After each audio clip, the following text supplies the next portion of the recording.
अस्सलाम वालेकुम and welcome back to my channel eat sleep travel. आप सब दोस्तों से रिक्वेस्ट है, प्लीज़ अगर आप चाहते हैं कि मेरे साथ जुड़े रहें तो उसका तरीका ये है, मेरे चैनल को सब्सक्राइब करें, बेल आइकन भी प्रेस करें ताकि आपको मेरी वीडियोस की अपडेट्स और जो भी नोटिफिकेशन है वो आती रहें। दोस्तों आज का जो टॉपिक है ये मैं बात करूंगा व्हाट इज़ डिपोर्टेशन। इसके मुझे ऊपर काफ़ी मैसेजेस आ रहे थे दोस्तों के, कई मेरे सब्सक्राइबर हैं उनको माशाल्लाह यूएस का भी वीज़ा मिला, ऑस्ट्रेलिया का भी मिला, कनाडा का भी मिला और दुबई का भी। लेकिन उनके साथ एक ऐसा इंसिडेंट, एक ऐसा एक्सीडेंट हुआ जिस वजह से उनको वापस कर दिया गया। बेसिकली मैं आपको बताता चलूँ, सबसे पहले डिपोर्टेशन ये कहते किसे हैं। जो इंसान फॉर एग्जांपल आप किसी कंट्री के सिटीज़न नहीं हैं और आप उस कंट्री में जा रहे हैं या चले गए हैं, कोई भी ऐसा इंसिडेंट या कोई क्रिमिनल इंसिडेंट या कुछ फाइन का सिस्टम या कुछ ऐसा कुछ सिस्टम आप कर बैठे हैं उधर जो कि क्रिमिनल एक्ट में आता हो,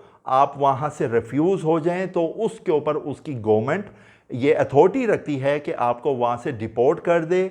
और ये उनके पास पूरा राइट है, पूरा लॉ है, आप उसके ऊपर उनसे बहस या नहीं कर सकते कि मेरे साथ ऐसा क्यों हो रहा है। मेरे फॉलोअर बहुत अच्छे, उनको माशाल्लाह यूएस का वीज़ा मिला और उनको डिपोर्ट कर दिया गया यूएस इमिग्रेशन ने अमेरिका से। यहाँ से वो फ्लाई किया, वो यहाँ से गए, मैं नाम नहीं लूँगा किस कंट्री से गए, समथिंग कुछ चीज़ें होती हैं जो कि we have to keep secret. बहरहाल मैं उनका ये स्टोरी बताने का मकसद ये है कि आपके साथ कल को ये प्रॉब्लम ना हो। वो यहाँ से फ्लाई करके गए यूएस में, जब उनको उधर एयरपोर्ट में गए उनसे वहाँ पूछा गया कि आपके पास कितने पैसे हैं। और ये चीज़ मैं आपको बताता चलूँ, अब क्वेश्चन होने लग गए हैं, इवन कि दुबई भी पूछ रहा है, कनाडा भी पूछ रहा है, ऑस्ट्रेलिया भी पूछ रहा है और उनके पास पूरा राइट है आपसे पूछने का। उन्होंने उसको बोला कि आप कितने दिन के लिए आए हो। At the time of immigration he was crossing, उसने कहा जी मैं 30 डेज़ के लिए आया हूँ। जो इमिग्रेंट था उसने उससे सवाल किया कि आपके पास कितना कैश है। उसने बोला मेरे पास $1200 है, मीन्स $1200। और मैं आपको बताता चलूँ, जो मेरी एक रिसर्च है, जो मेरी ट्रैवलिंग है, अगर आप सस्ते से सस्ता भी अमेरिका में आप टूरिज़म के लिए जा रहे हैं, होटल कोई लेते हैं, इट इज़ $50 पर नाइट। तो अगर आप इसको मल्टीप्लाई कर लें तो ये तो जो 1200 है वो तो 1500 तो आपका सीधा सीधा होटल का बन जाता है। तो उसका यही उसके साथ सवाल था कि भाई तुम हमारे मुल्क में टूरिस्ट के लिए आए हो, तुम खाओगे पियोगे घूमोगे फिरोगे, ना तुम्हारे पास होटल की बुकिंग है, तुम अपना गुजारा कैसे करोगे। तो यहाँ से उस बंदे को उन्होंने डिपोर्ट कर दिया और उसके वीज़ा को कैंसिल कर दिया। अगला सवाल ये उठता है कि जब आप डिपोर्ट हो जाएं या आपका वीज़ा कैंसिल हो जाएं तो आप दोबारा अप्लाई कर सकते हैं या नहीं। इसका जवाब ये है, आप बिल्कुल अप्लाई कर सकते हैं, आपका पूरा राइट है। अगेन आपको ज़ीरो से लेकिन स्टार्ट करना पड़ेगा। आपकी एक छोटी सी मिस्टेक, उसके ऊपर आपको ये इतना बड़ा प्रॉब्लम हुआ। कुछ मैं एजेंट हजरात से भी रिक्वेस्ट करता हूं, आप उनको किसी तरह करके वीज़ा तो ले देते हैं, एटलीस्ट आप इतना तो करें, उनको ये समझा दें कि यार तुम कितने दिन के लिए जाओ, अगर तुम फलानी कंट्री में जा भी रहे हो जिस पर्पज़ के लिए, no problem, you are going to claim asylum, आप शादी करने जा रहे हैं, उनका ग्रीन कार्ड अप्लाई करने जा रहे हैं, पीआर अप्लाई करने जा रहे हैं, that's a different thing. At least आपके इतना तो उनको यार समझा दें कि भाई आप उस कंट्री में जा रहे हो, किस तरह आपने जाना है, कितने पैसे हाथ में रखने हैं, क्या सवाल के जवाब देने हैं। यहाँ से उनसे वादा किया जाता है उधर हमारा बंदा है आपको ऐसे करेगा वैसे करेगा, गाइड करेगा, और ये कनाडा में भी हो रहा है। फिर जब वो बंदा उधर चला जाता है उसको उधर कोई भी नहीं मिलता, उसको क्वेश्चंस के आंसर ही नहीं देने आते। आपने उसको वीज़ा लगवा दिया है, एटलीस्ट आप उसको थोड़ा सा ये गाइड कर दें उसने क्या बात करनी है, क्या डॉक्यूमेंट पास रखना है, कितना कैश अपने पास रखना है। दुबई ने रिसेंटली, ये लास्ट वीक की बात है, मेरे एक जानने वाले थे, वो दुबई गए, उनको एयरपोर्ट में रोक लिया गया और उन्होंने पूछा आपके पास कितना कैश है। उसने बताया कि मेरे पास 1500 या 2000 दिरहम है। वो उसको अलाउ नहीं कर रहे थे कि आप एंटर हो। उसने बोला कि आपकी ना तो होटल बुकिंग है और आप 30 डेज़ के वीज़ा पे आए हो, आपकी return ticket is after 30 days, तो आप 30 दिन हमारे मुल्क में कैसे सर्वाइव करेंगे।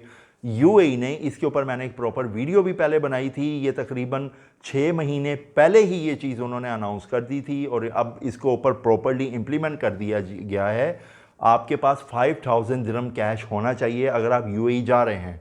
वो मेरे दोस्त ने बहरहाल, उसके दोस्त यूएई में भी थे, उनको राब्ता किया, फ़ोन किया और उसकी गारंटी दी गई।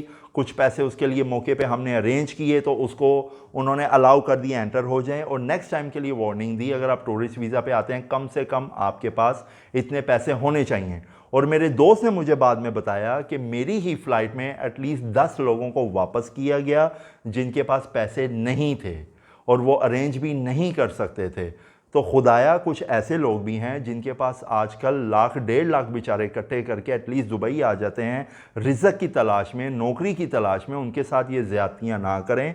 जो वीज़ा अरेंज करके देते हैं, जो टिकट करके देते हैं, एटलीस्ट आप ही उनको ये बता दें कि नया लॉ आया है जिसमें आपके पास 5,000 दिरहम होना चाहिए। मैंने ये भी देखा है, हमारे पाकिस्तान के जो कराची, इस्लामाबाद, लाहौर एयरपोर्ट है, वहाँ पूछा जाता है कि आपके पास कितने पैसे हैं। आपसे FIA वाले भी अक्सर पूछते हैं, जब आप बोर्डिंग के लिए जाते हैं उस टाइम भी पूछते हैं, इमिग्रेशन क्रॉस करते हैं उस टाइम भी पूछते हैं। तो वहाँ आपको ये पूछा जाता है। मुझे ये समझ नहीं आती कि उस टाइम वो लोग क्रॉस करके कैसे चले जाते हैं, क्योंकि 3 जगह आपसे ये सवाल किया जाता है आपके पास कितना कैश है। अगर तो आपके पास 1,000-1,200 दिरहम है तो आप दुबई किस तरह पहुंच गए। तो प्लीज़ आपसे रिक्वेस्ट है, इन चीज़ों को प्लीज़ आप ख्याल रखें। जो पैसे आप लगाते हैं बहुत कीमती हैं, जिनसे लेते हैं या जो आपके लिए करते हैं वो भी एक बहुत मेहनत का काम है। और मेरा वीडियोस बनाने का मकसद ही आप लोगों को ये गाइड करना है कि फ्यूचर में आप इन चीज़ों से बचें, इन परेशानियों से बचें। मैं तो अमेरिका, कनाडा की बात कर रहा हूँ। अगर दुबई का देखा जाए, पाकिस्तान इंडिया से it's like 3 hours to 4 hour flight. और अगर आप कनाडा, अमेरिका, ऑस्ट्रेलिया से वापस आते हैं तो वो तो 18-18 घंटे की फ़्लाइट है। और अगर US का ही इस टाइम देखा जाए तो उनकी जो टिकट है return it's going like 4 lakh से लेकर तो 6 लाख पे वो जा रही है। तो एक बड़े नुकसान से बचने के लिए अगर आपको वीज़ा मिल रहा है, दैट्स वेरी नाइस, लेकिन आपने जाना है तो पूरी प्रॉपर प्लानिंग, पूरी तैयारी, अपने आप को अप टू डेट कैश के साथ अच्छे तरीके से जाएं कि आपको डिपोर्टेशन का ये प्रॉब्लम फेस ना करना पड़े। दोस्तों, थैंक यू सो मच मुझे वॉच करने के लिए, मेरी वीडियोस को देखने के लिए। आपसे रिक्वेस्ट है, प्लीज़ मुझे इंस्टाग्राम और टिकटॉक में भी फॉलो किया करें, और मज़ीद कोशिश करेंगे आपके लिए हम अच्छे से अच्छा टॉपिक लाएं जो आपको हेल्पफुल हो, जो फ्यूचर में आपको काम आए, आपको नुकसान ना हो। तो इंशाल्लाह हम दोबारा मिलेंगे, तब तक के लिए इजाज़त दें। टेक केयर, अल्लाह हाफिज़।